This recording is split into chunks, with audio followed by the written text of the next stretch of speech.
아시아 태평양 전쟁을 일으킨 일본인으로서 전후에 전범 재판을 회부돼서 사형 집행을 받은 사람이 과연 몇 명이나 될까요? 7명입니다. 그 중에 한 사람은 도조 히데키라고 일본 수상을 거치고 육군 대장을 했던 사람을 포함해서 7명입니다. 그러면 과연 전범 재판에 회부돼서 사형 원도를 받은 사람이 일본인만이었을까요? 그렇지 않습니다. 놀라운 것은 사형 집행 받은 일본인이 7명이었던 반면에 피해 국가였던 조선인은 23명이었습니다. 어떻게 가해국보다도 피해국 사형 집행 받은 사람이 23명이나 되는지 오늘 그 얘기를 좀 해볼 수 있도록 하겠습니다. 지난 3월 28일 B씨급 전범자로서 마지막 생존자였던 전남 보성 출신 이학래 선생님께서 사망하셨습니다. 이학래 선생님은 출소 이후에 그동안 일본 정부를 상대로 B씨급 포로감시원 명예회복을 위해서 애써 오셨습니다만 생전의 뜻을 이루지 못하고 돌아가셨습니다. 이 일을 계기로 한국과 일본의 전쟁 피해자들을 외면하는 것에 대해서 자성의 목소리가 일어나고 있습니다. 同じ美式先輩でありながらも日本人先輩には恩給から教育から全部やりながら我々韓国人や台湾人には何もしようとしない。 전범이라는 억울한 멍해를 쓸 수 없어 이 회장은 남은 생존자들과 함께 동진회라는 모임을 만들어 60년 넘게 명예회복을 위해 싸워왔습니다. 1941년 12월 진주만 공격을 시작으로 해서 아시아 태평양 전쟁을 일으켰던 일본은 이후 1942년 동남아시아 일대를 속속들이 점령하면서 불과 얼마 기간 안 되는 사이에 26만 명의 연합군 포로가 손안에 들어오는 상황이 발생을 했습니다. 이때 일본이 교묘한 방법을 썼는데 일본인이 아니라 대만 사람과 조선인을 시켜서 포로 관리 업무를 했던 것입니다. 그 이유는 첫 번째는 포로 관리에 필요한 병력을 일부나마 그 부담을 덜기 위한 것이었었고, 또 하나는 1929년 제네바 협정을 통해서 포로 관리에 대한 협정의 체결국이었던 일본이 사후 책임을 덜기 위한 교묘한 의도가 숨겨져 있었던 것입니다. 그런데 1942년만 하더라도 이미 징병제가 실시되고 있던 상황에서 조선인 청년들은 어차피 징병으로 끌려가야 될 상황에 놓여 있었습니다. 1942년 5월부터 포로 관리원을 전국적으로 모집을 하게 되는데 당시로서는 상대적으로 상당히 좋은 조건이었습니다.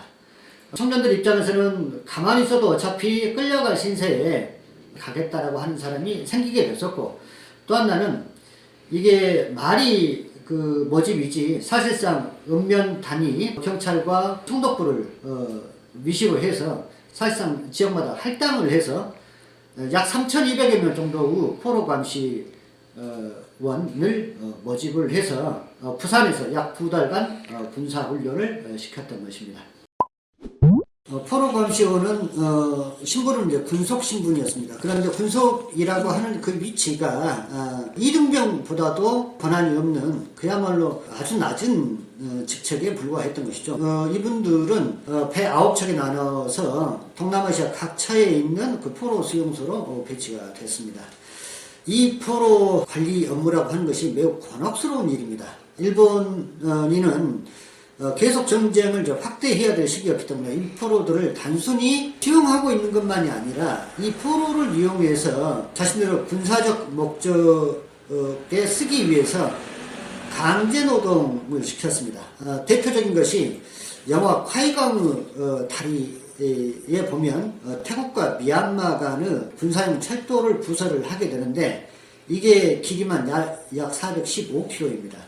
더군다나 이 지역은 동남아시아 밀림 지역이고 산악지대이고 기후가 우리와 같지 않기 때문에 우기에는 엄청난 양의 폭우가 쏟아지는 곳입니다. 그런데 이 포로들을 거기에 공사 현장에 강제로 투입을 시켰던 것이죠. 그런데 이 공사 자체가 무모하기 짝이 없었습니다. 장비 하나 없이 오로지 인해전술로 흠하기로 소문난 난공사에 이 포로들을 동원시켰던 것인데, 이 고역스러운 일을 결국은 감시 업무를 맡고 있던 조선인 포로 감시원들이 그 악역을 하게 됐던 것이죠.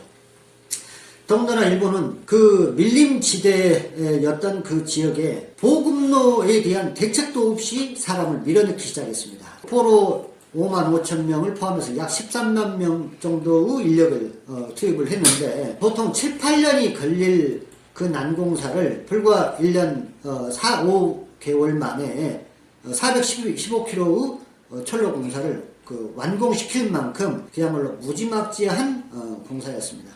거기에는 자연적인 여러 가지 터질병, 풍토병과 함께 말레리아, 이질병 이런 것들로 병원균이 살아있는 현장이기도 했습니다. 변변한 치료시설이랄지 의약품도 없이 장비도 제대로 갖추지 않은 채 포로들을 투입을 하다 보니까 자연스럽게 이것은 인간으로서는 하지 않았어야 될 포로 학대가 됐던 것이고, 하루에 12시간에서 많게는 14시간까지 강제 노동을 시켰습니다. 여기에서 무려 4만 명이 넘는 인사사고가 발생을 하게 됩니다. 그야말로 인간 살인 현장이나 마찬가지였던 것이죠. 이제 전쟁이 끝나고 전세가 역전되게 됐습니다. 전쟁이라고 하는 것은 때로는 극과 극이 통하는 것입니다. 포로였었지만 이제는 승전자가 됐던 것이고, 가해자였지만 이제 그 처벌을 면키 어려운 상황이 됐던 것이죠. 포로들은 일본 정부가 눈에 보이는 것이 아니라 내 면전에서 나를 불편하게 하고 강제로 삽을 쥐어주고 현장에 투입시켰던 감시 업무를 맡았던 사람이 더 감정적으로는 더 밉게 보이는 것입니다. 그에 따라서 손가락이 지명하는 대로 이 사람들은 학대 행위로서 전범자가 됐던 것입니다. A급은 그 전쟁을 지휘하고 통솔하고 계획했던 책임자급이었고, 학대를 했던 이 사람들은 이제 B, C급으로 전후 전범 재판에 회부가 됐었습니다. 그런데 이 전범 재판이라고 하는 것 자체가 그야말로 기본적인 것이 갖춰지지 않는 상황이었습니다. 예를 들어서 자신을 변호할 변호인마저도 구하기 어려웠었고, 통역할 사람도 찾기 어려웠습니다. 상소가 이루어지지 않는 단심제였었습니다. 그래서 조선인 포로 감시원들은 자신을 항변할 그 기회조차 갖지 못한 채 그 처벌을 받게 됩니다. 이렇게 해서 전범재판에서 148명이 기소가 됐는데, 그 중에서 129명이 포로 감시원이었습니다. 129명 중에서 23명이 사형 언도를 받고 교수형으로 처해져서 결국 유명을 달리하게 됐고, 129명은 종신형을 포함한 무기징역을 받게 됐습니다. 더 놀라운 것은 이 B씨급 전범자라고 했던 사람들이 출소했던 기간입니다. 1945년 광복이 됐는데, 이 사람들은 식민지 백성이었기 때문에 원하지 않는 남이 일으킨 전쟁에 강제로 끌려갔던 피해자임에도 불구하고 1945년 광복이 됐음에도 불구하고 광복 후 기쁨은 이 사람들한테는 있지 않았습니다. 심지어 1957년 광복으로부터 이 12년이 더 지난 때까지 도쿄의 스가형무소에서 형을 살았습니다. 이게 말이 안 되는 것이, 일본의 A급 전범자들은 1952년 샌프란시스코 강화조약이 체결됨에 따라서 곧바로 모두 풀려나거나 이런 조치가 취해졌던 반면, 이 B씨 그보다 훨씬 낮은 위치에다가 그 말단 하수인, 정말 그 곤혹스러운 뒤치다거리를 했던 사람은 일본인이 아니라고 해가지고 1957년까지 복역하는 말이 안 되는 상황이었습니다. 더군다나 57년도에 마지막 출소자들이 나오기는 했습니다만 가석방 신분이었습니다. 그러니까 완전히 면하기 전까지는 일본을 떠날 수가 없는 조건이었습니다. 이들 앞에는 또 다른 벽이 놓였었습니다. 하나는 돌아갈 곳이 없어진 것입니다. 일본 전쟁의 협력자, 부역 행위를 했다라고 하는 또 다른 오명이 남았던 것입니다. 더군다나 이 사람들은 애초에 동남아에 투입돼가지고 그쪽에서 있었던 상황에서 마지막 형을 살기 위해서 일본 땅을 밟았을 뿐, 일본에 그 어떠한 연고도 없고 아는 곳이 없는 처지에서 57년 가석방 되고 나서 어느 하나 의지할 곳도 없는 상황에 놓이게 된 것입니다. 이 사람들이 스스로 그 동료들을 모아서 동진회라고 하는 것을 결성을 하고 택시 회사를 운영을 하면서 어렵게 생계를 꾸려 가야 했습니다. 일본으로부터도 버림받고 조국으로도 돌아갈 수 없는 부역자라고 하는 이 오명을 뒤집어 쓴 채 그야말로 버려진 존재, 일본의 전쟁 선거품에 불과한 존재로 놓이게 됐던 것이죠. 더 용납할 수 없는 것은 일본의 조치입니다. 일본은 원호법을 제정해서 아시아 태평양 전쟁에 일본 전쟁을 위해서 희생했던 일본 국민들에 대해서는 여러 가지 원호 조치를 하고 생활 보호 조치를 한 반면 이 전범자들에 대해서는 일본인이 아니라 한국인이라고 해가지고 그 원호 대상에서도 제외해버린 것입니다. 전쟁할 때는 일본 국민으로서 동원을 하고 책임질 때는 이제 일본 국민이 아니고 외국인이라고 배척해버리고 그야말로 기구한 상황에 놓이게 된 것이죠. 이 사람들이 1991년 일본 정부를 상대로 해서 소송을 제기를 했지만 그 소송은 1999년 결국 8년여 싸움 끝에 1, 2, 3심 모두 패소했습니다. 태평양전쟁 광주유족회에서도 이금재정님이 중심이 돼가지고 이의도 선생님을 포함해서 원고 8명이 1995년 일본 정부를 상대로 해서 2차 소송을 제기했지만 이 재판 역시 2001년 모두 패소로 끝나게 됐습니다. 이항래 선생님은 마지막 생존자로서 일본 정부 양심을 두드리면서 법을 제정해서 피해자들에 대한 명예를 회복하기 위한 여러 가지 각고 노력을 펼쳤습니다만 그 뜻을 이루지 못한 채 안타깝게 유명을 달리하시고 말았습니다. また日本的なことを考えると生きていますが大変申し訳ない名誉会の公式だけとお願いします。 얼마 전 아사히 신문이 과연 일본은 양심이라고 하는 것이 있는 나라이냐라고 하면서 이 문제 앞에 일본인으로서 고개를 들지 못하는 사설을 실어서 주목을 받은 바 있습니다. 이 문제 앞에 한국 정부 역시 그 책임에 무관하지 않습니다.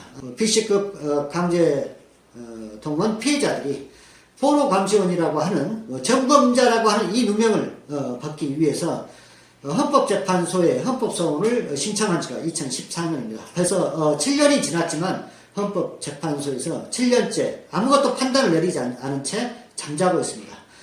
그 내용은 1965년 한일협정에도 불구하고 이 B급 전범자 문제는 협의되지도 않았고 어떠한 조치도 없음에도 불구하고 우리 정부가 이 문제에 대해서 일본 정부에 어떠한 협의 요청도 하지 않고 방치하고 있다라고 하는 것이었습니다. 이 책임이 비단 일본 정부만 있는 것이냐. 벌써 광복 76년에 이르고 마지막 생존자가 고군분투하면서 이 싸움을 하는 동안 7년 동안 헌법재판소에서 이 사건 취급도 하고 있지 않는 우리 정부의 이 무심한 것에 대해서 책임을 묻지 않습니다. 희생자이면서도 광복을 맞아서도 고향에 돌아가지 못하고 그야말로 버림받는 존재로 살아야 했던 B급 포로감시원들, 전쟁을 일으켰던 가해국보다 그 말단 조직에서 심부름 했던 사람이 더 많은 사형 집행을 언도받고 교수에 쓰러졌던 이분들의 존재를 잊어서는 안 될 것 같습니다.